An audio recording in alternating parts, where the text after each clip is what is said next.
రాష్ట్రంలో జనాభా లెక్కల ప్రక్రియ మొదలైంది. సెల్ఫ్ ఎన్యూమరేషన్ కార్యక్రమాన్ని గవర్నర్ అధికారికంగా ప్రారంభించారు. తన వివరాలను వెబ్సైట్ ద్వారా నమోదు చేసుకున్నారు. ప్రజలెవరూ భయపడొద్దని, వివరాలన్నీ గోప్యంగా ఉంటాయని చెప్పారు సెన్సస్ డైరెక్టర్ భారతి హోలికేరి. ప్రజలంతా స్వచ్ఛందంగా వివరాలు ఇవ్వాలని సూచించారు.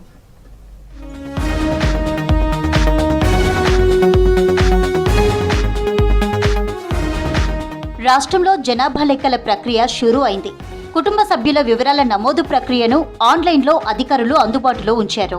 మే 10 వరకు ప్రత్యేక వెబ్సైట్లో ప్రజలు స్వీయ గణనలో వివరాలు నమోదు చేసుకోవచ్చని సెన్సస్ డైరెక్టర్ భారతి హోలికేరి తెలిపారు. ఈ వెబ్సైట్ ఉదయం 6 గంటల నుంచి అర్ధరాత్రి 12 గంటల వరకు పనిచేస్తుందన్నారు. స్వచ్ఛందంగా ప్రజలు సెల్ఫ్ ఎన్యూమరేషన్లో పాల్గొనాలన్నారు. తెలంగాణ ఏర్పడిన తర్వాత తొలిసారి జనగణన జరుగుతుందని చెప్పారు. వచ్చే ఏడాది మార్చి వరకు ఈ కార్యక్రమం ఉంటుందన్నారు భారతి హోలికేరి. ఈ రోజు నుంచి ఒక స్వీయ గణన అనేది కూడా ఈరోజు ప్రారంభమై మనకి మే 10 తేదీ వరకు కూడా తెలంగాణలో స్వీయ గణనకి ప్రజలకందరికీ కూడా అవకాశం ఉంది. సో దీంట్లో భాగంగా ప్రజలందరూ కూడా ఒక స్వీయ గణన కోసం మనము ప్రత్యేకంగా రూపొందించిన ఒక పోర్టల్ అనేది ఉంది. అది se.census.gov.in అనేది. సో ఈ ఒక పోర్టల్ ద్వారా వాళ్ళ హౌస్ హోల్డ్కి సంబంధించిన స్వీయ గణన చేసుకోవడానికి ఒక మంచి అవకాశం. లోక్ భవన్లో గవర్నర్ శివప్రతాప్ శుక్లా ఆన్లైన్ స్వీయ నమోదు ద్వారా తమ వివరాలు నమోదు చేసి తెలంగాణలో జనాభా గణన కార్యక్రమాన్ని అధికారికంగా ప్రారంభించారు.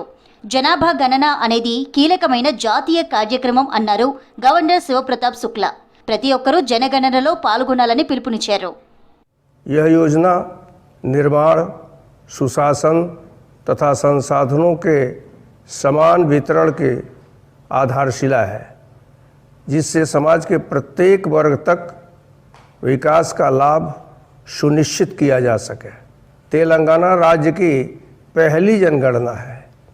राज्य के भविष्य के विकास और प्रगति के लिए सटीक आंकड़ों पर संकलन अत्यंत आवश्यक है. జనగణనలో భాగంగా సెల్ఫ్ ఎన్యూమరేషన్ కార్యక్రమంలో పాల్గొన్నారు ముఖ్యమంత్రి రేవంత్ రెడ్డి. సెల్ఫ్ ఎన్యూమరేషన్ కు సంబంధించిన వివరాలను ముఖ్యమంత్రికి వివరించారు అధికారులు. వెబ్సైట్ ద్వారా తన వివరాలు నమోదు చేసుకున్నారు సీఎం. ఈ సందర్భంగా జనగణనలో అందరూ భాగస్వామ్యం కావాలని ప్రజలకు ముఖ్యమంత్రి రేవంత్ రెడ్డి పిలుపునిచ్చారు.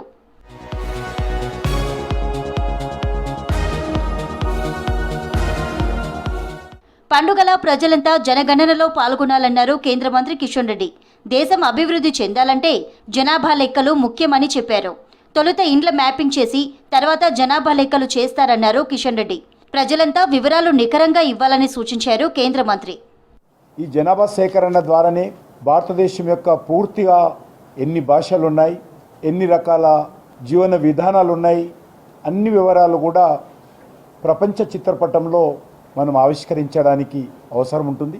మరి మనలాంటి పెద్ద దేశంలో మనందరికి సంబంధించినటువంటి ఒక పండుగ వాతావరణంలో ఈ కార్యక్రమంలో స్వచ్ఛందంగా భాగస్వాములు కావాలి. గణాంకాలు చేసేవాళ్లు మన ఇంటికి రాకుండా మీ జనాభా లెక్కలను మీరే నమోదు చేసుకునే అవకాశాన్ని ప్రజలు వినియోగించుకోవాలని ప్రజలకు పిలుపునిచ్చారు ఆదిలాబాద్ జిల్లా కలెక్టర్ రాజర్షి షా. ఆదివాసీ గూడాలలో ఒక్క ఇల్లు ఉన్నా జనాభాను లెక్కిస్తామని చెప్పారు. స్ట్రక్చర్స్ ఐడియా ఉండాలి. పాపులేషన్ ఎన్యూమరేషన్ అంటే ఎటువంటి వాటికి ఉండవు. సో ఇది సెన్సస్ నుంచి ఒక స్టాండర్డ్ ఆపరేటింగ్ ప్రొసీజర్స్ ఉన్నాయి కాబట్టి అటువంటి వాటి కూడా హెచ్ఎల్బీస్ తయారు చేసి మా ఎన్యూమరేటర్స్ అక్కడికి కూడా వెళ్ళి స్ట్రక్చర్స్ ఏవైతే ఉన్నాయో స్ట్రక్చర్స్ సందర్భంగా అన్ని వివరాలు కూడా రాసుకొని ఎంతమంది ఉంటున్నారో అక్కడ 0 రాసుకొని అది కూడా సబ్మిట్ చేస్తారు. ప్రజలు తమ ఇంటి సభ్యుల సమాచారాన్ని జనగణన వెబ్సైట్లో నమోదు చేసుకుంటే రిఫరెన్స్ ఐడి ఇస్తారని, ఇంటికి వచ్చే జనగణన అధికారికి ఆ నెంబరు ఇస్తే స్వీయ గణనలో ఇచ్చిన వివరాలను పరిశీలించి తుది ఆమోదం తెలుపుతారన్నారు అధికారులు. జనగణనలో మొత్తం 33 ప్రశ్నలుంటాయని చెప్పారు. స్వీయ గణనలో 27 ప్రశ్నలకు జవాబులు నమోదు చేసుకోవచ్చన్నారు. మిగిలిన 6 ప్రశ్నలకు ఇంటికి వచ్చే ఎన్యూమరేటర్లకు చెప్పాలన్నారు. వ్యక్తిగత వివరాలు ఎక్కడా ప్రదర్శించబోమని, ప్రజలంతా సమగ్ర వివరాలు ఇవ్వాలని సూచించారు సెన్సస్ అధికారులు.